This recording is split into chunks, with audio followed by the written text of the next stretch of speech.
নমস্কার সুধী প্রিয় দর্শক, ভোরের আলোয় আপনাদের স্বাগত জানিয়ে শুরু করছি সন্ধেকালীন আপডেট।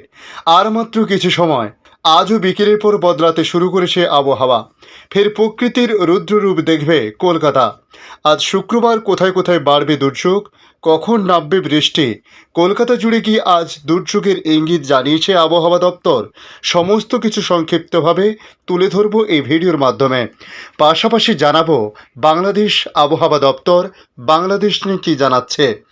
আজ ফের দক্ষিণবঙ্গে হতে পারে কালবৈশাখী। কলকাতা সহ সব জেলাতে 50 থেকে 60 কিলোমিটার বেগে বইতে পারে ঝোড়ো হাওয়া। দক্ষিণবঙ্গের বেশ কিছু জেলায় ভারী বৃষ্টির সম্ভাবনা রয়েছে। শুক্রবার কোথায় কোথায় বাড়বে দুর্যোগ, এ বিষয়ে আবহাওয়া দপ্তর জানাচ্ছে। আজ কলকাতার আবহাওয়ার পূর্বাভাসে বলা হয়েছে, শুক্রবার মূলত মেঘলা আকাশ, বজ্র বিদ্যুৎ সহ বৃষ্টিপাতের সম্ভাবনা রয়েছে বিকেলের পর রাতের দিকে। দিনভর বিক্ষিপ্ত টুকটাক বৃষ্টিপাত হয়েছে ঠিকই, তবে বিকেলের পর বৃষ্টির দাপট সন্ধে বা রাতের দিকে আরও বাড়তে পারে বলে বলা হয়েছে। তাপমাত্রা 32 থেকে 22 ডিগ্রির মধ্যে ঘোরাফেরা করবে আগামীকাল পর্যন্ত, ইঙ্গিত আবহাওয়া দপ্তরের। গত সপ্তাহেও দহন জ্বালায় অস্বস্তিতে রেখেছিল দক্ষিণবঙ্গের বাসিন্দাদের। গত সোমবারে বৃষ্টির স্বস্তি নিয়ে আসে কলকাতা সহ দক্ষিণবঙ্গের জেলাগুলির বিস্তীর্ণ অংশে। তারপর থেকে কমেছে বৃষ্টিপাত, ভিজেছে জেলাগুলি। বৃহস্পতিবার 24 পরগনা, হাওড়া, হুগলি, কলকাতা, মুর্শিদাবাদ, 2 মেদিনীপুরে মাঝারি বৃষ্টিপাত হয়েছে। বৃষ্টির হাত ধরে স্বাভাবিকের নিচে এসেছে পারদও। আবহাওয়া দপ্তরের পূর্বাভাস, আজ শুক্রবারও দক্ষিণবঙ্গের প্রায় সব জেলাতে বিস্তীর্ণ অংশে হালকা থেকে মাঝারি বৃষ্টিপাত হতে পারে। রাজ্যের 9টি জেলায় কালবৈশাখীর জন্য কমলা সতর্কতা জারি করা হয়েছে হাওয়া অফিসের তরফ থেকে। যে 9 জেলায় কালবৈশাখীর সতর্কতা জারি হয়েছে সেগুলি হলো কলকাতা, 2 24 পরগনা, 2 মেদিনীপুর, পুরুলিয়া, বাঁকুড়া এবং 2 বর্ধমান। এই জেলাগুলির কোনো কোনো অংশে ঘন্টায় 50 থেকে 60 কিলোমিটার বেগে ঝড় বইতে পারে বলে পূর্বাভাস দেওয়া হয়েছে। ঝড়ের সঙ্গে বজ্রবিদ্যুৎ সহ ভারী বৃষ্টি হতে পারে।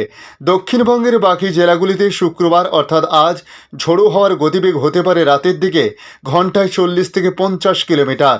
উত্তরবঙ্গের জেলাগুলিতে বিক্ষিপ্তভাবে হালকা থেকে মাঝারি বৃষ্টি এবং ঘন্টায় 30 থেকে 40 কিলোমিটার বেগে ঝোড়ো হওয়ার পূর্বাভাস দেওয়া হয়েছে।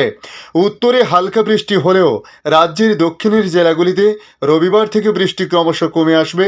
উপকূলবর্তী 2 জেলা পূর্ব মেদিনীপুর এবং দক্ষিণ 24 পরগনা সোমবার হালকা থেকে মাঝারি বৃষ্টিপাতের সম্ভাবনার কথা জানিয়েছে আবহাওয়া দপ্তর। তবে বৃষ্টিপাত হওয়ার সম্ভাবনা থাকলেও বাকি জেলাগুলিতে ছিটেফোঁটা বৃষ্টি হতে পারে বলে জানিয়েছে। গতকাল বৃহস্পতিবার কলকাতার সর্বোচ্চ তাপমাত্রা ছিল 32.1 ডিগ্রি সেলসিয়াস। আবহাওয়ার এই পরিস্থিতির জন্য ঘূর্ণাবর্তকে দায়ী করেছে আবহাওয়াবিদরা। বাংলাদেশে এবং পার্শ্ববর্তী এলাকায় এই মুহূর্তে একটি ঘূর্ণাবর্ত রয়েছে যা সমুদ্রপৃষ্ঠ থেকে 0.9 কিলোমিটার উপরে অবস্থান করেছে।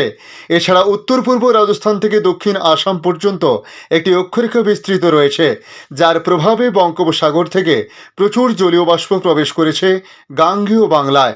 তাতেই ঝড় বৃষ্টির অনুকূল পরিস্থিতি তৈরি হয়েছে বলে জানিয়েছে হাওয়া অফিস। আজ দক্ষিণবঙ্গের সব জেলা যেমন উত্তর 24 পরগনা, দক্ষিণ 24 পরগনা, পূর্ব মেদিনীপুর, কলকাতা, হাওড়া, হুগলি, পুরুলিয়া, ঝাড়গ্রাম, পশ্চিম মেদিনীপুর, বাঁকুড়া, পশ্চিম বর্ধমান, পূর্ব বর্ধমান, বীরভূম, মুর্শিদাবাদ এবং নদিয়ায় ঝড় উঠতে পারে। ঝড়ের বেগ ঘন্টায় 50 থেকে 60 কিলোমিটার হবে। সব জেলায় কমলা সতর্কতা জারি করা হয়েছে। আজ থেকে রবিবার পর্যন্ত উত্তরবঙ্গের সব জেলা যেমন দার্জিলিং, জলপাইগুড়ি, কালিম্পং, আলিপুরদুয়ার, কুচবিহার, উত্তর দিনাজপুর এবং দক্ষিণ দিনাজপুর, তার সঙ্গে মালদাহর কয়েকটি অংশে বজ্রবিদ্যুৎ সহ হালকা থেকে মাঝারি বৃষ্টি হবে। আর ঘন্টায় 30 থেকে 40 কিলোমিটার বেগে ঝড় উঠবে। সব জেলায় হলুদ সতর্কতা জারি করা হয়েছে আবহাওয়া দপ্তরের তরফ থেকে। সোমবার দার্জিলিং, জলপাইগুড়ি, কালিম্পং, আলিপুরদুয়ার, কুচবিহার, উত্তর দিনাজপুর, দক্ষিণ দিনাজপুর এবং মালদাহতে বৃষ্টি হতে পারে। হালকা থেকে মাঝারি বৃষ্টিপাত হতে পারে দার্জিলিং এবং জলপাইগুড়ির কয়েকটি অংশে। ঘন্টায় 40 থেকে 50 কিমি বেগে ঝড় উঠতে পারে। উত্তরবঙ্গের বাকি 6টি জেলায় 30 থেকে 40 কিমি বেগে ঝোড়ো হাওয়া বইতে পারে বলে জানানো হয়েছে। এদিকে আগামীকাল শনিবার বীরভূম, নদিয়া, মুর্শিদাবাদ, পূর্ব মেদিনীপুর, উত্তর 24 পরগনা এবং দক্ষিণ 24 পরগনার কয়েকটি জায়গায় ঘন্টায় 50 থেকে 60 কিলোমিটার বেগে ঝোড়ো হাওয়া বইবে। তাছাড়া মুর্শিদাবাদ এবং পূর্ব মেদিনীপুরের কয়েকটি জায়গায় ভারী বৃষ্টি হতে পারে। কমলা সতর্কতা জারি করা হয়েছে দক্ষিণবঙ্গের বাকি জেলাগুলিতে। হালকা থেকে মাঝারি বৃষ্টি হবে, সঙ্গে 40 থেকে 50 কিমি বেগে ঝড় উঠবে। সেখানে হলুদ সতর্কতা জারি করা হয়েছে। রবিবার ও সোমবার দক্ষিণবঙ্গের সব জেলা যেমন উত্তর 24 পরগনা, দক্ষিণ 24 পরগনা, পূর্ব মেদিনীপুর, হাওড়া, কলকাতা, হুগলি, পুরুলিয়া, ঝাড়গ্রাম, পশ্চিম মেদিনীপুর, বাঁকুড়া, পশ্চিম বর্ধমান, পূর্ব বর্ধমান, বীরভূম, মুর্শিদাবাদ এবং নদিয়ায় হালকা থেকে মাঝারি বৃষ্টিপাত হবে। তবে রবিবার শুধুমাত্র সব জেলায় ঘন্টায় 40 থেকে 50 কিমি বেগে ঝড় বইতে পারে, যা সোমবার 30 থেকে 40 কিমিতে ঠেকবে বলে বলা হয়েছে। 2 দিন দক্ষিণবঙ্গের সব জেলায় হলুদ সতর্কতা জারি করা হয়েছে আবহাওয়া দপ্তরের তরফ থেকে। এদিকে বাংলাদেশ আবহাওয়া দপ্তর তাদের আপডেটে জানিয়েছে, দেশের সব বিভাগেই বৃষ্টির পূর্বাভাস আজ রয়েছে হাওয়া দপ্তরের তরফ থেকে। একই সঙ্গে রাত ও দিনের তাপমাত্রা প্রায় অপরিবর্তিত থাকতে পারে।